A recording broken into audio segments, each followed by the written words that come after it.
عشرت کی جا نہیں بنایا، آرام گاہ نہیں بنایا، ہمیشہ رہنے کی جگہ نہیں بنائی، بلکہ یہ دنیا ہمارے لیے ایک امتحان گاہ ہے، ایک آزمائش گاہ ہے۔ اور دنیا کے اندر اللہ پاک نے ہمیں آزاد کر دیا، بندے جا تو جو چاہے عمل کر، تجھ پہ کوئی پابندی نہیں ہوگی، تو آزاد ہوگا۔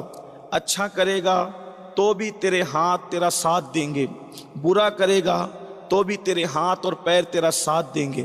اچھا کرے گا تیری آنکھیں تیرا ساتھ دے گی، برا کرے گا تو بھی تیری آنکھیں تیرا ساتھ دے گی۔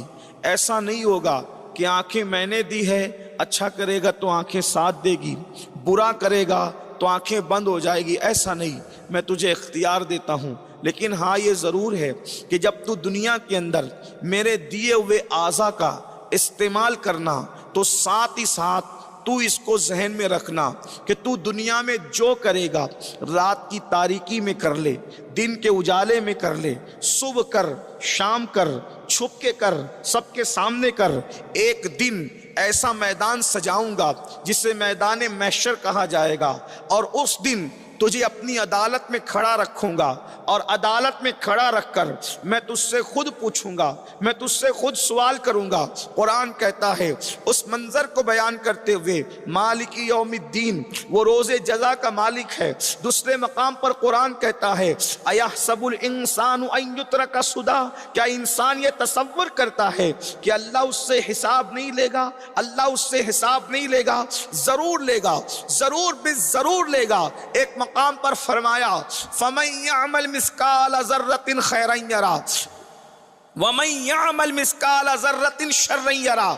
ایک ذرے کے برابر اگر تم نے نیکی کی ہوگی اللہ تمہیں وہ بھی دکھائے گا، ایک ذرے کے برابر تم نے برائی کی ہوگی اللہ تمہیں وہ بھی دکھائے گا۔ تھوڑی دیر یہاں ٹھہر کر ہم سوچیں، اللہ اکبر، ذرا توجہ کریں، ذرا غور کریں اور پھر فکر کریں۔ اللہ اکبر، روزی کے معاملے میں انسان پریشان ہے تو اللہ فرماتا ہے روزی کے معاملے میں فکر کرنے والے فکر مت کر، میں تیرا مددگار ہوں، میں تیرا رزاق ہوں۔ بچوں کے معاملے میں انسان فکر مند ہے تو اللہ رب العزت فرماتا ہے میرے بندے اولاد کے بارے میں فکر مت کر، میں تجھے بھی کھلاؤں گا، تیری اولاد کو بھی کھلاؤں گا، تجھے بھی پالوں گا، تیری اولاد کو بھی پالوں گا۔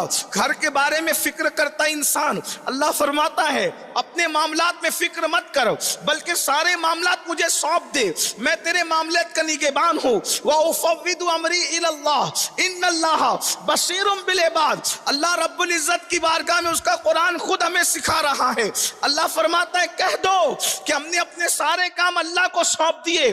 اللہ اکبر، توجہ فرمائیں، روزی کے معاملے میں مددگار اللہ، اولاد کے معاملے میں مددگار اللہ، مکان کے معاملے میں مددگار اللہ، دکان کے معاملے میں مددگار اللہ، ہر معاملے میں مددگار اللہ۔ لیکن اب سوچو تو صحیح، روزی کی تکلیف ہے، مدد کا وعدہ ہے، معاملات ہیں، بیماریاں ہیں، مدد کا وعدہ ہے، ہر جگہ اس کی مدد ہے، لیکن مدد کرنے والا، توجہ کرنا، غور کرنا، اور جہاں تک قرآن پہنچانا چاہتا ہے، جہاں تک احادیث پہنچانا چاہتی ہے، جہاں تک بزرگان دین نے ہمیں فکر دی ہے، ذرا توجہ کرنا، ہر معاملے میں مدد کرنے والا اگر حساب لینے لگے تو اس وقت تو پھر کون مدد کرے گا، امداد کون کرے گا؟ ذرا توجہ کرنا، ہر معاملے میں پھنسو تو مدد اللہ کرتا ہے، اور جب اللہ ہی حساب لینے لگے تو اب کون مددگار ہوگا، امداد کرنے والا کون ہوگا؟ اور اللہ اکبر،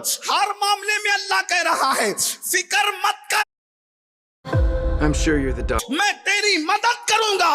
لیکن جب محشر کا معاملہ آتا ہے تو اللہ یہ نہیں کہتا فکر مت کر، اللہ کہتا ہے فکر کر، اللہ کہتا ہے فکر کر۔ کیسی فکر کر؟ قرآن کہتا ہے وَلْتَنْظُرْ نَفْسٌ مَّا قَدَّمَتْ لِغَدٍ۔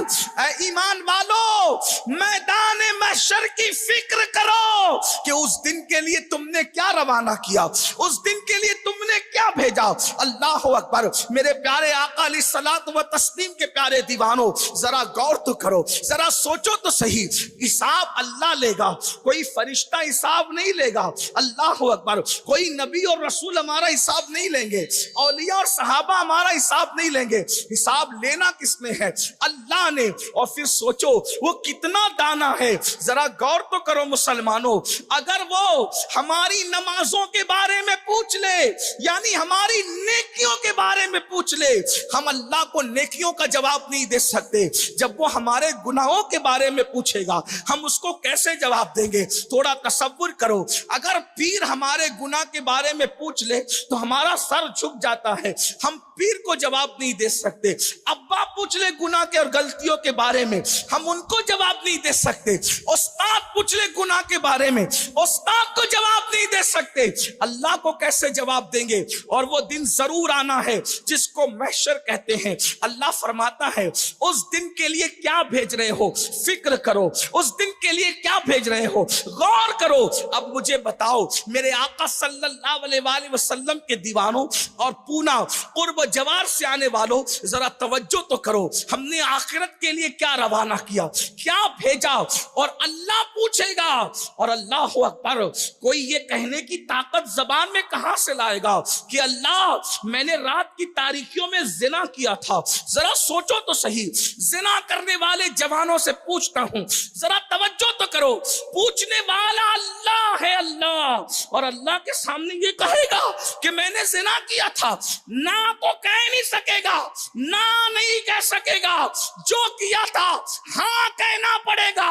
بلکہ اللہ اکبر, قرآن کہتا ہے, قرآن جو کچھ کر رہے ہو دائیں بائیں فرشتے لکھ رہے ہیں, اور یہ دفتر تمہارے ہاتھ میں تھمائے جائیں گے. تھوڑی دیر کے لیے تصور کرو, اگر مسلمان ہو تو تمہارے نبی کا فرمان ہے, اگر مومن ہو تو تمہارے سچے رسول کا فرمان ہے, اگر ایمان والے ہو قرآن پکار پکار کر کہہ رہا ہے کہ گناہ کرنے والوں تمہارے ہاتھوں میں تمہارے اعمال کے دفاتر پیش کیے جائیں گے. اور اللہ فرمائے گا اقرا کتابک, پڑھ تیرے نام اعمال کو. کیا پڑھو گے؟ عورتوں پہ پاپ کی نظر ڈالی تھی, اللہ کی بارگاہ میں پڑھ سکو گے؟ زنا کیا تھا, اللہ کی بارگاہ میں پڑھ سکو گے؟ گانے سنے تھے کانوں میں ایئر فون لگا کے, اللہ کی بارگاہ میں پڑھ سکو گے؟ اللہ اکبر, اللہ اکبر. افیئر کے معاملات کیے تھے, اللہ کی بارگاہ میں پڑھ سکو گے؟ نشے میں دھت رہتے تھے, اللہ کی بارگاہ میں پڑھ سکو گے؟ شراب پیتے تھے, اللہ کی بارگاہ میں پڑھ سکو گے؟ نشے کی دوائیں لیتے تھے, اللہ کی بارگاہ میں پڑھ سکو گے؟ چھپ چھپ کر جو وہ سود کے اور بیاج کے دھندے کرتے تھے, وہ سود اور بیاج جس کے بارے میں اللہ کے رسول نے فرمایا کہ سود کا ایک لقمہ کھانا اور ماں کے ساتھ 36 مرتبہ زنا کرنا دونوں برابر کام ہے. آپ بتاؤ, جس نبی نے فرمایا کعبے کے اندر زنا کرنے والا اور سود کھانے والا دونوں برابر برابر ہے, اللہ کی بارگاہ میں پڑھ سکو گے؟ اللہ کی بارگاہ میں بیان کر سکو گے؟ وہ دن آنے والا ہے جسے میدان محشر کہتے ہیں, جسے حشر کا دن کہتے ہیں. اللہ اکبر.